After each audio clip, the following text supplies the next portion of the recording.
South ఇండియాలోని అతి తక్కువ ధరలకి రత్నాలను అందించే ఏకైక సంస్థ 6JVR. ఆంధ్రప్రదేశ్ రాజధాని అమరావతిని ఒక ఉద్యానవనంగా మార్చేటువంటి ప్రణాళికని ఏపీ సర్కార్ అమల్లోకి తీసుకొచ్చేటువంటి ప్రయత్నం చేస్తుంది. ప్రధానంగా ఇజ్రాయెల్ టెక్నాలజీతో గార్డెన్ సిటీగా దీన్ని రూపొందించాలంటే ఎలాంటి జాగ్రత్తలు తీసుకోవాలి, ఈ అంశంపైనే ఏపీ ప్రభుత్వం కసరత్తు చేస్తుంది.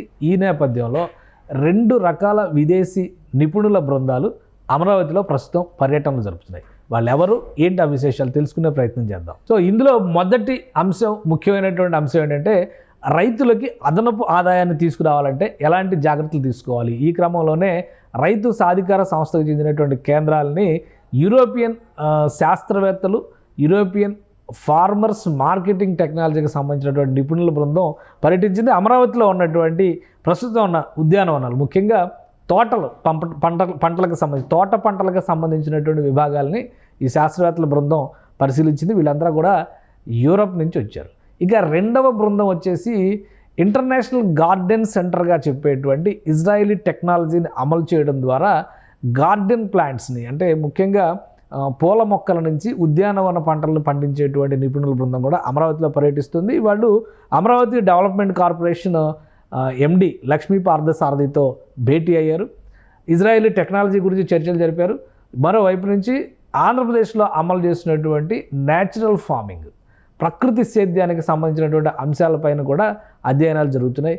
దీంతోపాటు ప్రస్తుతం అమరావతిలో ఉన్నటువంటి ఉద్యానవన పంటలు, అలానే హస్తకళలు, గ్రామీణ ఆర్థిక వ్యవస్థకు బలోపేతంగా నిలిచేటువంటి హస్తకళలకు సంబంధించినటువంటి అంశాలపైన కూడా వీళ్ళు అధ్యయనాలు జరుపుతున్నారు. ఈ 2 బృందాలు కూడా 2 రకాలైనటువంటి అంశాలను తీసుకున్నారు. ఒకటి, అమరావతి బ్యూటిఫికేషన్కి, అమరావతిని గ్రీన్ అండ్ బ్లూ సిటీగా డెవలప్ చేయాలనేటువంటి ఆలోచనతో ఆంధ్రప్రదేశ్ ప్రభుత్వం ఉంది. కాబట్టి ఈ గ్రీన్ అండ్ బ్లూ సిటీలో గ్రీన్ అనేటువంటి రోలు ఖచ్చితంగా మొక్కల పెంపకం ద్వారా, గార్డెనింగ్ ద్వారానే వస్తుంది. కాబట్టి ఈ ఇంటర్నేషనల్ గార్డెన్ సెంటర్ ఇజ్రాయెల్ ఎలాంటి టెక్నాలజీని అమలు చేస్తుంది, ప్రధానంగా అక్కడ ఉన్నటువంటి నీటి కొరతని అధిగమించి అక్కడ చేసేటువంటి బ్యూటిఫికేషన్, సుందరీకరణ ప్రక్రియల పైన ఈ బృందం అధ్యయనం చేస్తుంది. అమరావతి మాస్టర్ ప్లాన్ పైన కూడా ఈ బృందం అధ్యయనం చేస్తుంది. అలానే అమరావతిలో ఫ్లడ్ వాటర్ మేనేజ్మెంట్కి సంబంధించి హైడ్రాలజీ స్టడీ ఇప్పటికే ప్రారంభించేందుకు ప్రక్రియని ఏపీసీఆర్డీఏ చేపట్టింది. అలానే అమరావతి డెవలప్మెంట్ కార్పొరేషన్ కూడా ఇందులో భాగమవుతుంది. వరద నీటి నియంత్రణకు సంబంధించినటువంటి ప్రణాళికలు కూడా ఇందులో ఉన్నాయి.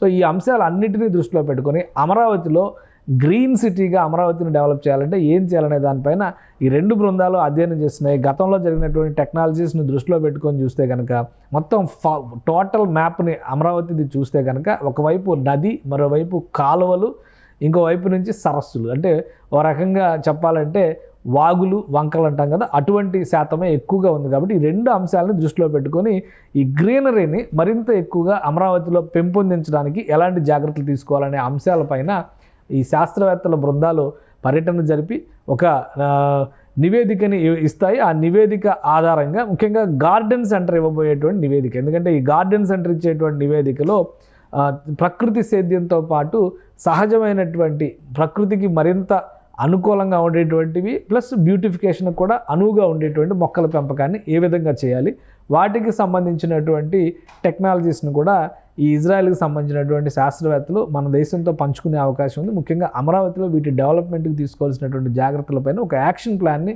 వీళ్ళు రూపొందిస్తారు. నగర నిర్మాణ ప్రక్రియ ముందుకు వెళ్లే కొలది కూడా నగరంలో ఈ గ్రీన్ అట్మాస్ఫియర్, గ్రీన్ ఎన్విరాన్మెంట్ పెరిగేందుకు తీసుకోవాల్సిన చర్యలపైన కూడా అమరావతి డెవలప్మెంట్ కార్పొరేషన్ ముందుగానే ఒక ప్రణాళికను సిద్ధం చేసుకునేటువంటి అవకాశం ఉంది. కాబట్టి ఈ 2 అంశాలని దృష్టిలో పెట్టుకుని ఒకవైపు విలేజ్ ఎంపవర్మెంట్, ఆర్థిక విధానాల పరంగా, ప్రకృతి సేద్యం పరంగా విలేజ్లో ఉండేటువంటి వ్యవస్థలను ఎలా బలోపేతం చేయాలి, రైతు సాధికార సంస్థల వంటి వాటిని ఏ విధంగా బలోపేతం చేయాలనేది ఒక ఆస్పెక్టు. మరోవైపు ప్రకృతికి సంబంధించినటువంటి ఎకాలజీ బ్యాలెన్స్, ఈ రెండింటిపైన కూడా ఇప్పుడు ఆసక్తికరంగా విదేశీ బృందాలు, ఒకటి యూరోపియన్ బృందం, మరొకటి ఇజ్రాయెల్ బృందం, ఈ 2 బృందాలు కూడా అమరావతిలో పర్యటిస్తున్నాయి.